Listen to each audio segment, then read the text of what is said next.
This week's podcast will be a little different. I'm going to tell you about the healing retreat that I'm hosting in Ghana for Black women.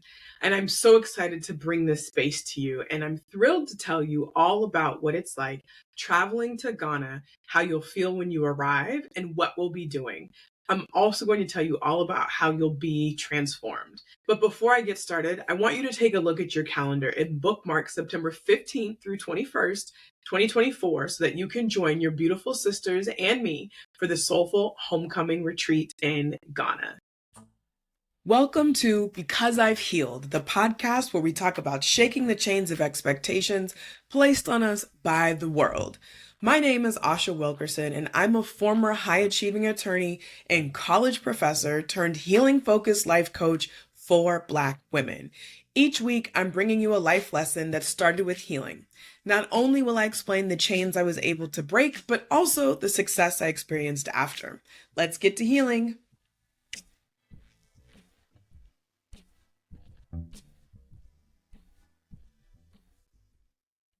Okay, now we can begin.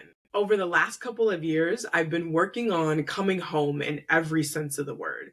I've been working at coming home to rest in my body, coming home to find and listen to my intuition. And quite literally, right now, I'm at home in Portland, Oregon, where I was born and raised, to spend time with my mom, to reroute and to rest before I start the next chapter of my life. I am in a time of coming home. My conscious journey to return home started a few years ago. I was teaching full time in my dream job, and I wanted to dive back into my own business on the side. I knew that the traditional path of practicing law wasn't a fit for me, but I didn't see many alternatives. So I set out to create a path and business style that fit me. In the process, I had to return home to myself and figure out what I liked about my current business operations and what I didn't. I asked myself where my skills were and what I enjoyed doing. I knew that I wanted to pair my work with my natural talent so that I could be in alignment and work in a way that came easily and naturally to me. I set out to fight the model that I had learned in school and in my first few years of law practice, and to take my power back and ownership back over what I wanted to do in life. I wanted to find my fit instead of trying to fit in.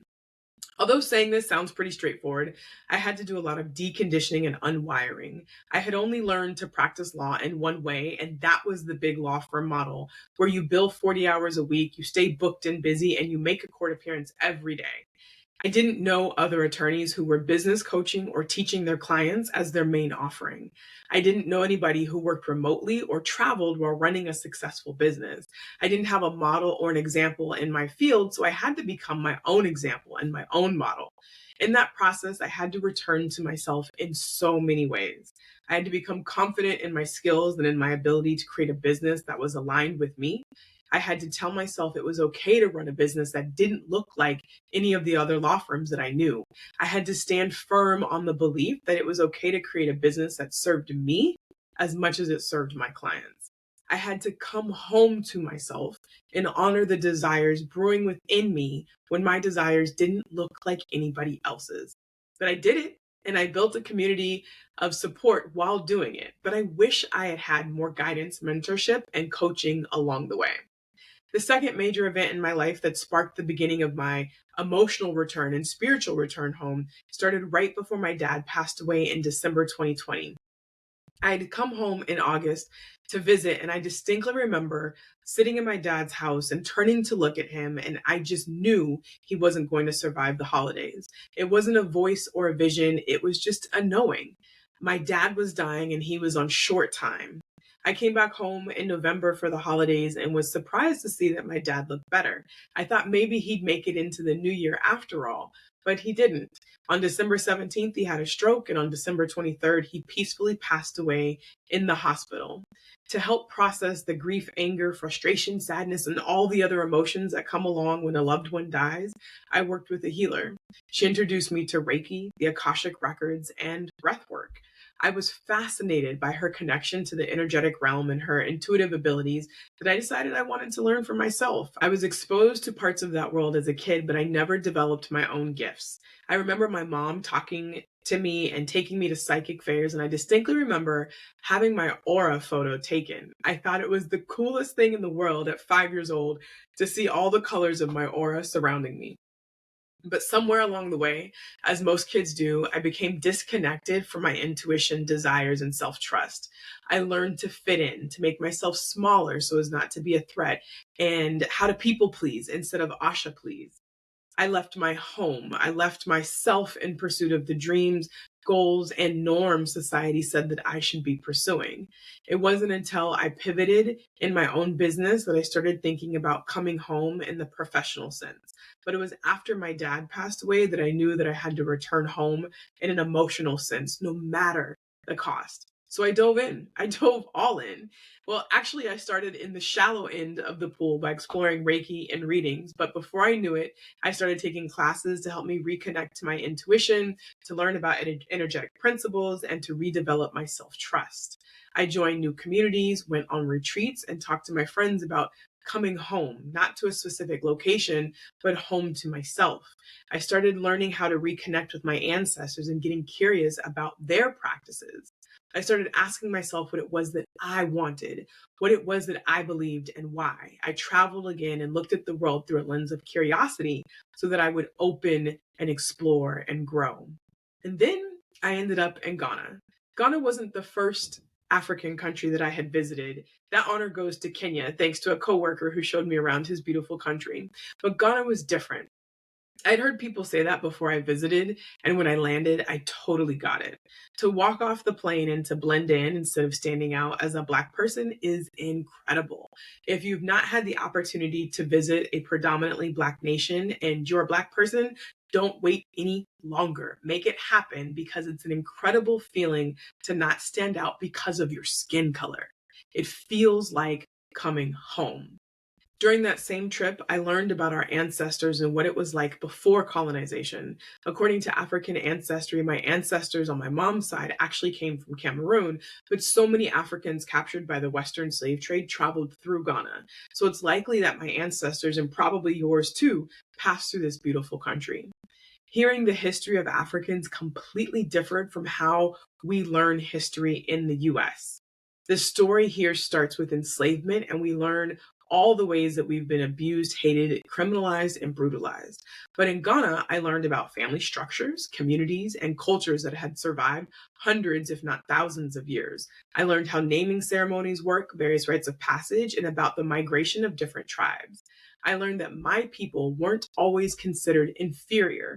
I learned that we had our own systems of governance. I learned that we had our own culture and ceremonies that were beautiful and important. These were all the things that I knew intellectually, but I hadn't had the opportunity to know them in my body. This lived experience while in Ghana helped me to come home to myself. It shifted my understanding of who I was because it helped me better understand who I had come from. I saw pieces of the past that I could bring home and reroute in myself. I feel like I don't have the right words to explain it, but it created a powerful shift inside of me. I came back to the US more confident and sure of myself. I came back understanding that what they say about us here is BS and that I don't have to internalize the racism, the tropes, or the stereotypes because I've seen where I come from and I know that they're lying. Again, these were all the things that I knew intellectually, but I hadn't yet felt them in my body because of the residual trauma I was carrying based on my recent ancestors' experiences in America. Something inside of me shifted, and I stopped feeling like I had to prove myself to the world. I stopped carrying such a heavy burden to represent all of us Black folks and folks of color in law or in higher education. I realized that my ancestors just wanted us to be free, happy, and healthy. Something shifted, and I knew that finding my freedom had to be my first priority, and that coming home to myself was the key. This is what sparked the Soulful Homecoming Retreat in Ghana. I want you to have the opportunity and support to return home, to return to your body, to return to your desires, and to return to your continent of origin. I want to help you return home in every sense of the word. So, what exactly happens during this retreat? Let me tell you. You will arrive at the airport in Accra, Ghana's capital city, on September 15th. And after one night, In Accra, we'll head to Asin Manso, a river where our ancestors experienced their last bath before being traded and sent across the seas. At the river, we will connect with our ancestors. We will touch the same waters they touched and offer up prayers and requests for connection. Then we will be named according to a Khan tradition. The naming ceremony is an act of welcoming us home. It's an invitation to connect with our ancestors and the local community. It's an invitation to learn more about who you are so that you can become more of who you are destined to become. It's a powerfully moving experience that will transform the way you see yourself. Immediately following this visit, we'll head to our beach resort in Cape Coast, where we'll spend the rest of the week diving deep with each other and reconnecting to our highest selves. I'm co-hosting this experience with two incredibly talented healers, Adriana Parrish, an intuitive Reiki and sound bath healer, and Rachel Brooks, a trauma-informed Vinyasa, Yin, and restorative yoga instructor. Together, we've developed activities to help you rediscover yourself through reconnection, healing, and resting. Unlike tours to Ghana, this trip is not focused on exposing you to the atrocities that have befallen our ancestors. We know those already. This trip is focused on facilitating your healing and reconnection to the best parts of you and your lineage. We have carefully crafted this experience to help you come home in the best way possible. My favorite place on all the earth is always right by the ocean. So naturally, our hotel is right on the beach in Cape Coast. I've had the opportunity to see beautiful water worldwide, but there's something special about the Atlantic Ocean off the coast of Ghana. The water is powerful and fierce, yet calming and comforting. Lots of healing happens around water. You will get to hear it, see it, and touch it every day of this retreat. Depending on when you sign up, so hurry up and don't wait, you'll have your own room, so your quiet time is really your own. Each day, you'll be treated to breakfast, followed by yoga, Reiki, coaching, or a sound bath. We will ask you the right questions to help facilitate your healing and will give you space to respond while also giving you the energy you need to rest, reset, and reconnect. At the end of the week, we'll return to Accra for one more night where we'll hit up a local restaurant and enjoy live music. The next day, you'll be treated to breakfast and a quick city tour before your send-off back home. If you identify as a woman of the African diaspora, this retreat is for you. This is the only retreat I know of focused on helping you to come home in every sense of the word. You are invited to join us for 7 days in Ghana for your soulful homecoming. You don't have to have all the details worked out right now. You just need to commit to going and we'll work out the rest. To sign up for the retreat, head to ashawilkerson.com/Ghana and save your spot. There are 2 different payment options available to you. You can pay in full or you can pay over time. At the end of the day, I want you there with me because this experience is one of a kind. I have engaged in many healing practices and activities through the years, but going to Ghana and intentionally returning home has been one of the best. As you consider joining me in Ghana for the Soulful Homecoming Retreat, I want you to remember that it's because I've healed that I've been able to repair old relationships and start new ones from a different perspective. It's because I've healed that I've been able to leave expectations behind that no longer serve me. It's because I've healed that I'm currently living my dream life out loud with no regrets.